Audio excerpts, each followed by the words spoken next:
कहानी का शीर्षक चुप्पियों वाली कहानी। पंजाब के एक छोटे से गांव में गांव के किनारे एक पुरानी और रहस्यमय हवेली खड़ी थी। यह हवेली सदियों से वहां थी। इसके दीवारें समय की धूल से सनी हुई थीं और खिड़कियां टूटी हुई थीं। फिर भी यह हवेली उन रहस्यों को फुसफुसाती सी लगती थी जिन्हें हवा अपने साथ उड़ा ले जाती।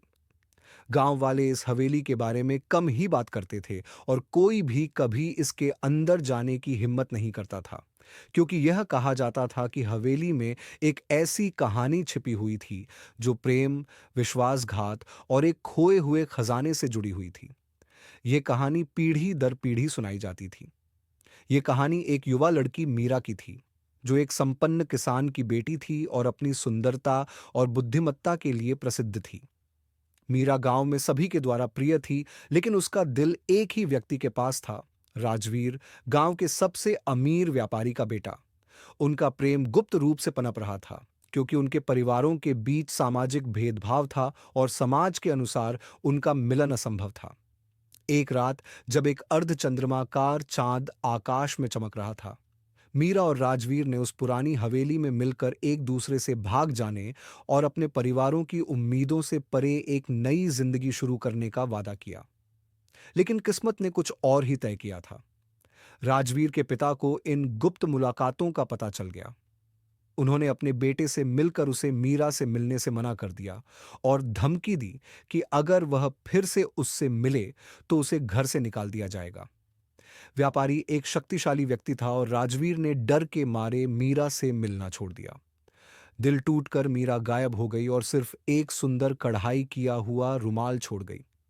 दिन बीत गए, लेकिन मीरा कभी गांव नहीं लौटी और राजवीर, जो गम और अपराध बोध से अभिभूत था, खुद एक साये की तरह रहने लगा। गांव वाले अक्सर यह फुसफुसाते कि मीरा ने नई जिंदगी की तलाश में कहीं और जा लिया, लेकिन राजवीर जानता था कि वह केवल उसी दर्द से गायब हो गई थी जो उनकी अलगाव के कारण हुआ था। किंवदंती के अनुसार मीरा ने हवेली में कहीं एक खजाना छिपा दिया था, जो उनके प्यार का प्रतीक था, और वह जीवन जिसे वे कभी नहीं जी सकते था। सालों बीत गए और मीरा और राजवीर की कहानी गांव के इतिहास में एक दास्तान बनकर रह गई। हवेली भी गिरकर खंडहर बन गई और कोई भी उसमें जाने की हिम्मत नहीं करता था, क्योंकि यह कहा जाता था कि वह शापित थी।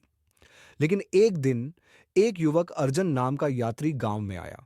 वह कहानियों का शौकीन था और उसने इस खोए हुए खजाने के बारे में सुना था।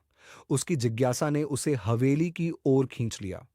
अर्जुन दूसरों से अलग था। वह डरता नहीं था। जब वह हवेली में पहुंचा तो वह महसूस हुआ जैसे हवेली की हवा भारी हो गई हो, जैसे वह भी सांस रोककर कुछ छुपा रही हो। अपनी दीपक की हल्की रोशनी में अर्जुन ने हवेली के हर कोने को खंगाला, दीवारों के धुंधले निशान पर उंगली घुमाई और टूटी फूटी फर्नीचर की स्थिति पर गौर किया। जब वह अटारी में पहुंचा तो उसे फर्श के नीचे एक पुराना लकड़ी का संदूक मिला। संदूक पुराना था, उसकी तालों पर जंग लग चुकी थी। अर्जुन ने कांपते हुए उस संदूक को खोला। अंदर कुछ पत्र थे, कुछ गहने थे और एक खूबसूरत कढ़ाई किया हुआ रुमाल, वही रुमाल जो मीरा ने छोड़ दिया था। लेकिन संदूक के नीचे कुछ और था। एक मोमबत्ती से सील किया हुआ एक पत्र था। जो कोई भी इसे पाए, जान लो कि राजवीर के प्रति मेरा प्यार कभी समाप्त नहीं होगा। इस संदूक में जो खजाना है वह सोना या चांदी नहीं, बल्कि उस प्रेम का प्रतीक है जिसे हम कभी पूरा नहीं कर पाए। मैंने इसे छिपाया नहीं, बल्कि किसी ऐसे व्यक्ति के लिए जो अधूरे प्रेम का दर्द समझता हो। इस खजाने का उपयोग मत करो अपनी संपत्ति बढ़ाने के लिए, बल्कि इसका उपयोग करो दूसरों की जिंदगियों को बेहतर बनाने के लिए।